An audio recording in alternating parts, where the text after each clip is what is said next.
There once was a man named Bhenji. He worked every day with one thing on his mind, spending his hours and minutes ranking his games. He didn't care whether they were long or short, easy or hard. And so here we sit at the edge of the world with Bhenji's top 100 games.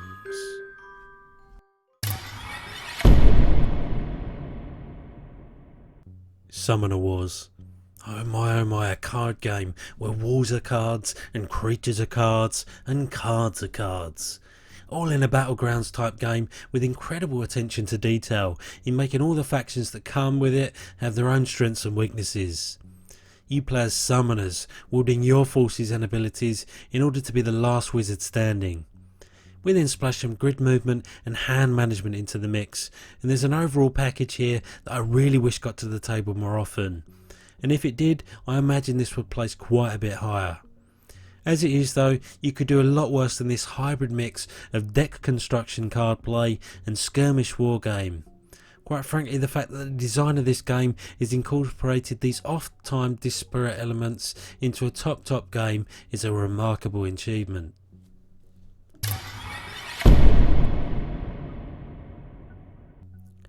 Star Wars Imperial Assault. Dungeon crawler plus science fiction equals win? Well, it's a tough sell for me, which means that all the remaining parts of this game are so sound, so solid, that they ultimately win me over.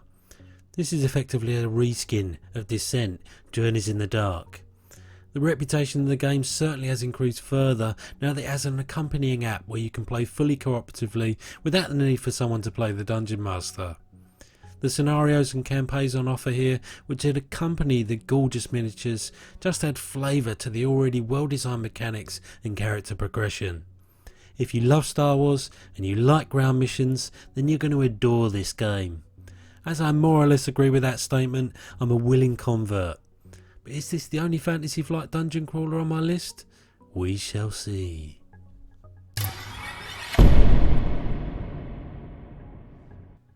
Fuse, with a capital F-U-S-E. Games with timers, let's call them panic games, certainly fill a niche in the market, generally requiring swift thinking, not my forte, and clear communication, definitely not my forte. Jesus, Bench. But like all panic games, you really got to get into the groove of it and have a shorthand with your fellow players. As the title suggests, what you're doing here is trying to defuse a bomb in 10 minutes flat. You'll be rolling dice, with each player needing to take one of those dice and placing them on a space that's available. Except each of the cards will have a specific requirement on how the dice can be placed. Some have to have the same number or colour to the one next to it, or some might have to be placed in a certain order, one on top of the other, and so on. Either way, any dice that can't be placed are going to bite you in the arse, because you'll have to remove dice you've already placed. Great concept, great execution, great game.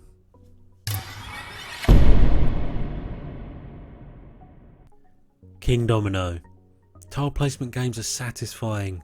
Like Jigsaws, it allows us to puzzle something out and then place it just so. On both sides of these dominoes are different types of terrain, and you need to ensure one of those sides is the same type as a domino that you've already played. Simple enough, but before you get to place tiles you've got to do some drafting. And it's a simple conceit really.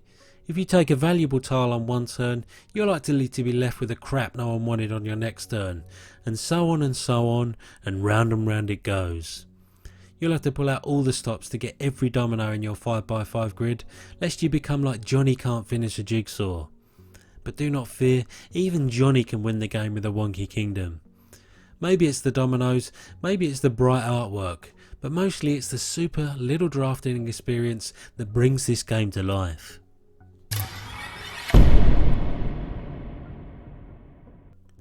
BATTLELORE 2nd edition. Everyone has board games from their youth that will forever be iconic in their minds. Some even made my top 100, but I've also got quite a thing for hexes that stems from my childhood. God knows why, but those wonderful six-sided shapes set my imagination on fire, and I'm pleased to say that BATTLELORE adds sweet mechanics on top.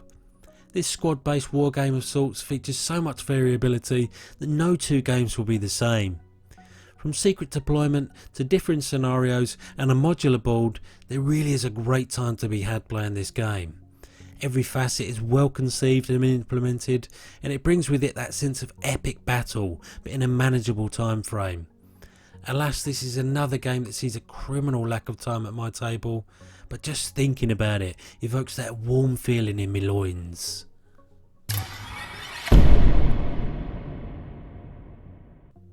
Marvel Dice Masters. Dice Masters, you came along at a time in my life when I needed you so much, and you coupled with Marvel, which always makes me a happy camper. This brought my sense of 1v1 spell slinging and creature combat that I already got from certain card games and added dice into the pot. All the dice you roll have multi-functions. They can either be used to generate resources for you to summon physical, square-shaped incarnations of your favourite superheroes, or to use powers that help you lay a beat down on your opponent. Once summoned, your heroes could sit tight and be venerable blocking machines, or commit to doing damage to your opponent before being cast back to your dice bag for a future turn. This game did so much so well, but unfortunately it was a victim of timing, as on the horizon was a Dice Masters killer for me. I still love this game, but when you turn to something different, more often than not, it's going to take a hit in your list.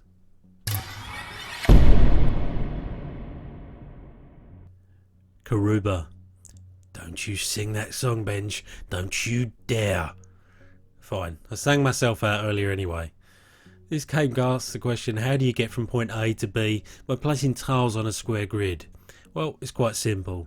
You each have the same numbered tiles, and every turn a tile is drawn. You then find that tile and either place it on the grid where your adventurers need to get to their destinations, or use it as movement points equal to the number of paths displayed on the tile. It really is as straightforward and elegant as it gets. You'll be collecting silver and gold on the way, and whilst it's important you get the most of your pawns to the promised land, it's not the be all and end all. I have a great deal of time for games that seem more than the sum of their parts, and KARUBA exemplifies that to a T.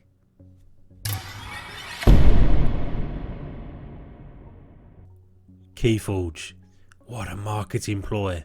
So you're saying every single product I can buy is unique in its own little special snowflake type of way, and I don't have to do any deck construction whatsoever? All I have to do is crack the pack and go? That is 100% true. Except to troll you, we're not going to let you use the packs the card come in as storage. Nope, you'll need other means within which to do that. So scratch the surface of this gimmickry, and this product nosedives quick sharp if the game is toilet. Thankfully, whilst not up to the high watermark of Mr. Garfield's most lauded creation, Magic the Gathering, gameplay wise, it does more than enough to warrant its place in the market. It's so easy to get this to the table, and fighting over ball control, reaping to get hold of that all important win condition amber, and relentlessly pursuing the forging and 3 keys to declare yourself the victor is ample fun for even the most discerning card gamer.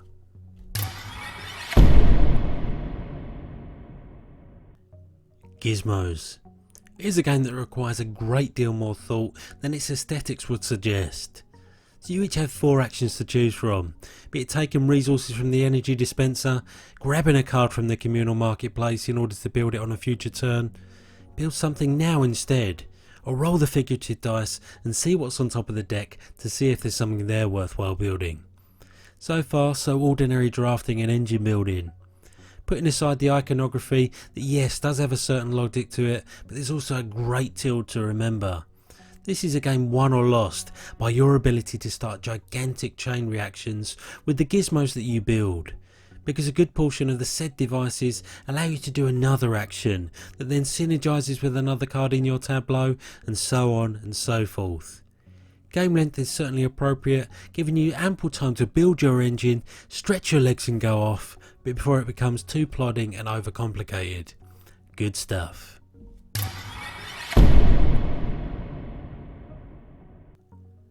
Eldritch horror. There's just something so innately thematic about games set in H.P. Lovecraft's terrifying world of misshapen and hideous monsters that they almost overcome all prejudice and boundaries, even if you're not a particular fan of the grim and macabre. Eldritch horror is a sequel of sorts to Arkham Horror, except this time you as investigators are globetrotting in order to stamp out the influence of the old gods, instead of keeping it local. The tried and trusted cooperative mechanics and the different effects each of the big nasties bring to each playthrough bear up really well over the course of what is often a long game, and not for the faint of heart. Unless of course you don't work as a team, then the game will be over in no time. In all seriousness, this is a really challenging game and you have to be comfortable with losing, but really appreciate the experience you have up until that point. I do hope you've enjoyed my choices so far. Stay tuned for the next 10 games on my list. This video has ended.